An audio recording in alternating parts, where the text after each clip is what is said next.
Hello everyone, I'm again present here with a new chapter and a new book which is Deep Work written by Cal Newport. And as I believe in real बात no बकवास, let's start and begin it with. Theme क्या है book का? ये है productivity, focus और professional success के लिए कुछ टर्म्स एंड कंडीशंस ऑथर ने बताई हैं चैप्टर वाइज. हम रिवील करते हैं क्या है. चैप्टर 1 में वो कहते हैं डीप वर्क इज़ वैल्यूएबल, कि डीप वर्क जो है वो वैल्यूएबल है. मतलब डिस्ट्रैक्शन फ्री काम जो कर रहा है आज की दुनिया में वही सबसे बड़ा सुपर पावर है. जैसे फोकस्ड रहकर कोई काम करो आप, इनोवेशन, ग्रोथ और मास्टरी अचीव करने के लिए यही बेस्ट सोल्यूशन है. जैसे शोर से अलग होने में ही रियल पावर है, ये आपने सुना होगा. एग्ज़ाम्पल, अगर आप तैयारी कर रहे हैं फॉर एग्ज़ाम्पल से यूपीएससी की, तो अगर 90 मिनट की पढ़ाई आपने बिना फ़ोन को टच करे सिर्फ 90 मिनट्स पढ़ के देखिए आप, 1.5 घंटा, you will feel tired, exhausted and as well as जैसे आपने कुछ रियली में पढ़ा है, you have done something productive. जबकि विथ फ़ोन आप पढ़ाई करके देखिए, वही चीज़ डबल टाइम में होगी. 3 घंटे में शायद उतना प्रोडक्टिविटी आपको फील ना हो जितना कि विदाउट फ़ोन आपको मैनुअली कोई बुक रीड करने में लगेगी. लेसन नंबर 1 ये कहता है कि deep work is valuable. Deep work मतलब गहराई में काम करना, ऐसे ही नहीं, कुछ भी रैंडम नहीं करना है हमें, कोई भी चीज़ की प्लानिंग करके उसे कायदे से करना. चैप्टर 2 समझाता है डीप वर्क इज़ रेयर, कि मल्टीटास्किंग और नोटिफिकेशन कल्चर ने डीप वर्क को रेयर बना दिया है. मतलब हर जगह डिस्ट्रैक्शन है, लेकिन जो लोग फोकस्ड होकर काम कर लेते हैं ना, वही टॉप पे जाते हैं. जैसा कि आपने सुना होगा, एक प्रोवर्ब है कि in the age of distraction the one who is focused will lead and others will follow. मतलब इतने डिस्ट्रैक्शन कल्चर में जो उस सबसे ज़्यादा डिस्ट्रैक्टिव टाइम में अपने आप को सही जगह पर लगा रहा है टाइम को, वो बॉस बनेगा, वो रूल करेगा और बाकी सब उसको फॉलो करेंगे. ये एक्चुअल बात है. एग्जाम्पल, ऑफिस या कोचिंग में सब बिजी दिखते हैं, पर रियल आउटपुट सिर्फ उसका आता है जो बिना ब्रेक के एक टास्क कंप्लीट कर लेता है. And this is the reason which makes those people different than you, और उनका प्रमोशन, सैलरी हाइक आपके कंपैरिजन में काफ़ी जल्दी हो जाता है. उसका रीज़न यही होता है क्योंकि they do not believe in taking gaps and breaks until and unless they complete one task with full dedication. Chapter 3 कहता है deep work is meaningful. Focused काम सिर्फ प्रोडक्टिविटी नहीं, इनर पीस भी देता है. जैसे जब तुम पूरा माइंड लगा के कुछ बनाते हो ना, तुम खुद को वैल्यूएबल महसूस करते हो. तुम्हें लगता है कि ये काम मेरा इतना वैल्यूएबल है कि I am giving 100% into this, मतलब कुछ अच्छा ही निकल के आएगा. डिस्ट्रैक्शन छोड़ने से तुम सिर्फ काम नहीं, अपने आप को भी कंप्लीट पाते हो. तुम्हें ऐसा फील होता है कि I have done something great. For example, if you are reading a book and you just want to summarize it for others, let's say for example me, I'm doing this right now, even though the video is too short, but मुझे बहुत fulfilling लगता है, even exhausted, कि मैंने कुछ काफ़ी deep में समझाने की कोशिश की just to bring changes in someone's life.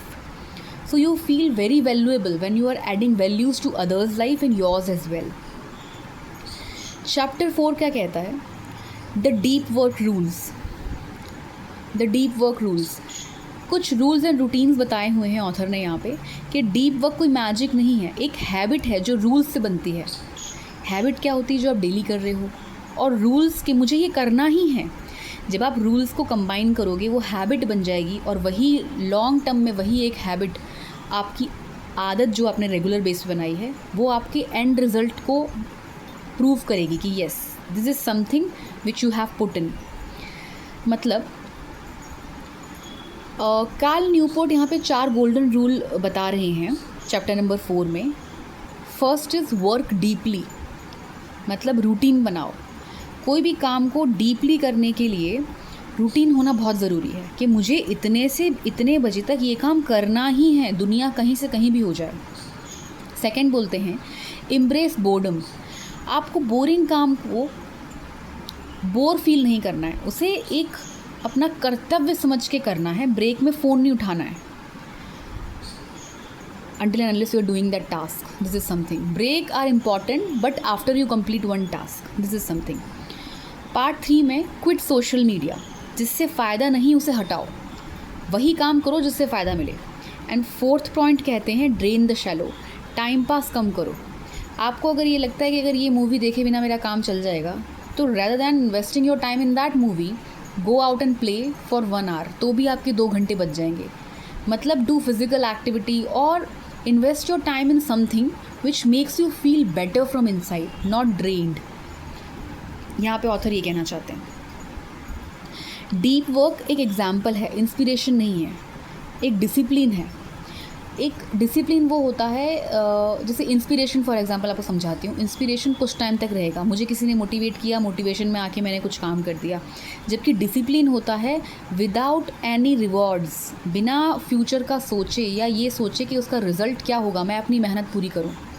से for example I haven't got any subscriber right now, but मुझे उससे कोई फ़र्क नहीं पड़ता। मेरा काम सिर्फ ये होना चाहिए कि मैं अपना ड्यूटी कर रही हूँ कि नहीं कर रही।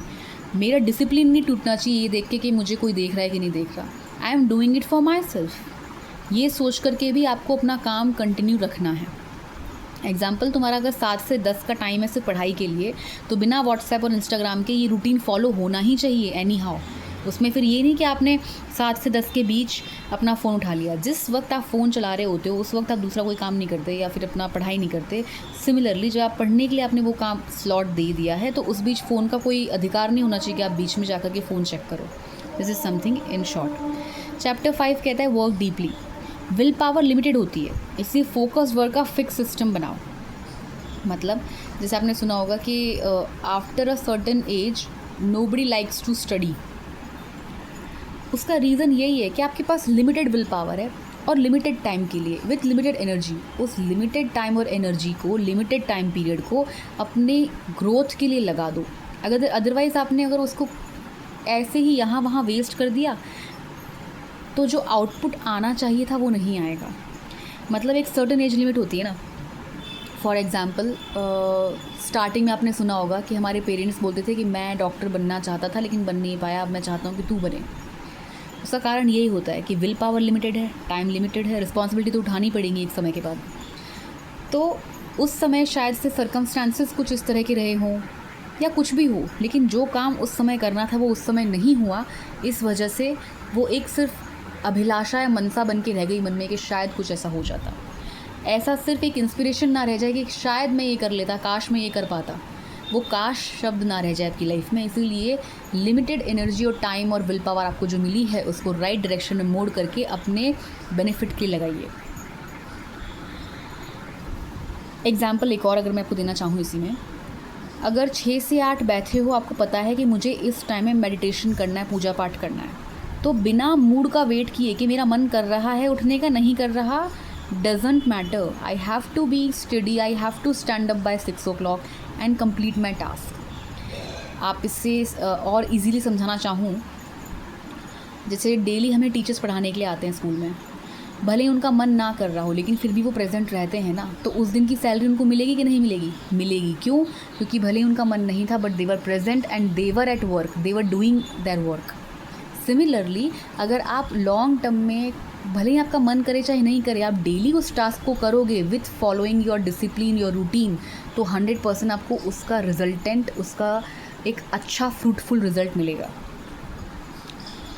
Chapter 6 embrace boredom. आपको ये पता होना चाहिए कि बिना स्टिमुलेशन के रहना सीखो, मतलब तभी डीप फोकस आएगा। स्टिमुलेशन मतलब कि हम कुछ भी हुआ, हमने हर 2 मिनट में अपना फ़ोन उठाने की आदत डाल ली अपने आप को, तो इसकी वजह से क्या हो रहा है, हमारा पेशेंस डिस्ट्रॉय हो रहा है। पहले के ज़माने में लोग कंटिन्यूसली अपनी फैमिली से घंटों बात कर लिया करते थे। आज की डेट में इवन मैं भी ये करती हूँ, मैं आपको ही नहीं बोल रही। हमारी ये आदत बन गई है कि हम अपने फ़ोन के बिना कुछ टाइम भी नहीं बैठ सकते अपनी फैमिली के साथ। आइदर हमारे पास होता है या हम स्क्रॉल ही कर रहे होते हैं, हाँ बोलो बोलो लाइक दिस। तो हम कभी भी अपनी फैमिली की बात या हमारे फ्रेंड्स की बात जो हमसे एक्चुअल में कनेक्ट होना चाहते हैं उनसे हो ही नहीं पाते, because of this so much loud voice surrounding. तो ऑथर यहाँ पे यही कहना चाह रहे हैं कि आपको बोर्डम को एम्ब्रेस करना पड़ेगा। 6th and 7th chapter are almost similar. Quit social media, इसमें ऑथर सीधा स्ट्रेट फॉरवर्ड यही बोलते हैं कि सोशल मीडिया तुम्हारा टाइम ले नहीं रहा, तुम अपना फ्यूचर दे रहे हो। फॉर एग्जाम्पल, आप ये सोचते हो कि नेटफ्लिक्स का सब्सक्रिप्शन अगर 400 रुपये का पूरे साल का आ रहा है, तो आपको वो 400 नहीं पड़ रहे, it is costing you your life, क्योंकि उन 400 रुपये को वसूल करने के लिए आपने घंटों, हर हफ्ते भी अगर आपने मूवी देख ली दो, तो आपके ऑलमोस्ट 6 से 7 घंटे फिर भी वेस्ट हुए, जो आप कहीं फिज़िकल एक्टिविटी में, कुछ सोचने में या कुछ इनोवेटिव करने में लगा सकते थे। तो आपने अगर अपने आप पे वो इन्वेस्ट किया होता तो शायद आपका पैकेज आज इम्प्रूव हो जाता। तो वो 400 रुपये, वो सिर्फ 400 रुपये नहीं है, you are wasting your valuable time जो आप इनोवेटिव बनने के लिए लगा सकते थे। तो इसीलिए यहाँ पे ऑथर ने कहा है कि quit social media, social media को जितना हो सके कम या ना के बराबर यूज़ करें। और उन्होंने उसका एक एग्जाम्पल भी दिया है, इंस्टाग्राम पे 2 घंटे स्क्रॉल करने के बजाय वही टाइम अगर तुम अपने आंसर राइटिंग या बिजनेस स्क्रिप्ट लिखने में लगाओगे तो पता नहीं कहाँ से कहाँ पहुँच जाओगे। Chapter 8 and which is the final chapter, drain the shallow. इसमें ऑथर कहते हैं shallow work is equals to email, meeting, WhatsApp replies. इससे पूरा दिन आपको लगेगा कि मैं बहुत बिजी हूँ, मैंने कुछ ना कुछ किया, पर रियल काम क्या था, ज़ीरो हुआ, क्योंकि आपने तो सिर्फ जो किसी ने क्वेश्चन किया उसका रिप्लाई किया। You are busy in meetings but you haven't given your single minute to yourself कि आपने एक्चुअली में क्या नया सीखा। तो इसके लिए आपको क्या करना है, आपको कैलेंडर ब्लॉकिंग करना सीखो। कैलेंडर ब्लॉकिंग मतलब, जैसे मैंने आपको पहले वाले वीडियोस में बताया था कि 4 तरह के काम होते हैं। एक होता है ऐसा जो आपको अर्जेंट करना है, मोस्ट इम्पॉर्टेंट। एक ऐसा काम जिसको आप डेलीगेट कर सकते हो, मतलब आपके बदले कोई और कर सकता है। तो आपको सबसे पहले अपने पूरे महीने कैलेंडर लेके बैठना है, उसको ये देख लेना है कि मुझे इन पर्टिकुलर डेट्स में मेरा सबसे इम्पॉर्टेंट काम क्या है, उस काम को सबसे पहले उस कैलेंडर में डाल दो। बाकी सारे काम सेकेंडरी आते हैं, किसी से मिलना जुलना, फैमिली फंक्शंस, बातचीत करना, ये सब सेकेंडरी में आ गए।